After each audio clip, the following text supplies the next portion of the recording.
In a stunning turn of events that left members of South Africa's political elite scrambling behind closed doors, a stark and unanticipated warning from the United Kingdom has sent shockwaves from the corridors of Westminster all the way to the heart of the Union buildings in Pretoria. What began as a seemingly routine diplomatic communication has rapidly evolved into a full-blown political crisis, one that has the potential to reshape South Africa's international standing and rattle the core of the ruling establishment. According to high-level sources, a confidential diplomatic cable issued by the UK Foreign, Commonwealth and Development Office (FCDO) reached South African authorities late last week. The content of that cable, while still under wraps in official circles, is believed to contain a series of red flags related to corruption, financial misconduct, and growing concerns about governance failures within key sectors of South Africa's public administration, including allegations implicating members of parliament and high-ranking cabinet officials. The UK's warning reportedly carries the weight of potential travel restrictions, asset freezes, and even targeted sanctions against individuals deemed to be complicit in financial crimes or human rights abuses. The message was clear: the international community is no longer prepared to look the other way. The timing of this diplomatic bombshell could not be worse for President Cyril Ramaphosa's administration. With the ANC already navigating an uphill battle following the 2024 general elections, where the party lost its outright majority for the first time since the dawn of democracy, this latest development could tip the fragile coalition government into chaos. Sources within Parliament described the reaction as palpable panic. Emergency meetings were called at both the cabinet level and within the ANC's National Executive Committee. According to an insider who attended one of the briefings, there's a real fear that this could open the floodgates. If the UK proceeds with what they've threatened, other nations, especially EU members and the United States, may follow suit. That would be catastrophic.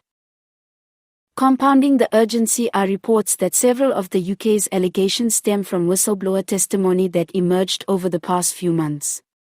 These insiders have provided foreign intelligence agencies with data, documents, and financial trail information allegedly linking senior government officials to money laundering networks operating across borders, some allegedly disguised as development aid partnerships and infrastructure investment portfolios.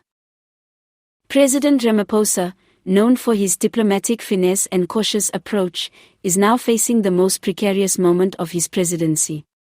According to insiders, he has personally reached out to British Prime Minister Keir Starmer to request clarity and to avert diplomatic embarrassment, but it's unclear whether those conversations have yielded any breathing space.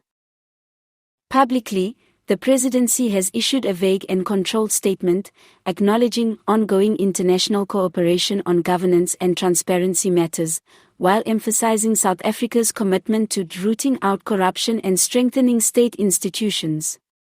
However, critics argue that such statements are too little, too late, especially in the face of mounting international scrutiny. South Africa's opposition parties have wasted no time capitalizing on the crisis. The Democratic Alliance, DA, Economic Freedom Fighters, EFF, and the newly formed Rise Mzansi coalition have all demanded urgent parliamentary debate on the content of the UK's warning and called for an independent inquiry. DA leader John Steenhuisen was particularly scathing, stating, "It is an international humiliation that it takes a foreign government to hold our leadership accountable. We call on President Ramaphosa to publicly name those implicated and take immediate action, or risk becoming complicit in a cover-up of historic proportions." EFF leader Julius Malema, never one to mince words, declared that the ANC government has lost all moral legitimacy. The UK simply confirmed what the people of South Africa have known for years: our leaders are looting this country with impunity. In the aftermath of the news, the rand plummeted to its lowest value in months against major currencies. Investors are spooked, and diplomatic missions in Pretoria are reportedly seeking briefings on the issue from the Department of International Relations and Cooperation, DIRCO. A diplomatic analyst, speaking anonymously, summed up the geopolitical stakes. This is not just about South Africa. This is about the credibility of African governance at a time when the world is watching. The UK's message is symbolic. It sends a signal to the global north that they can no longer tolerate transactional diplomacy with corrupt regimes.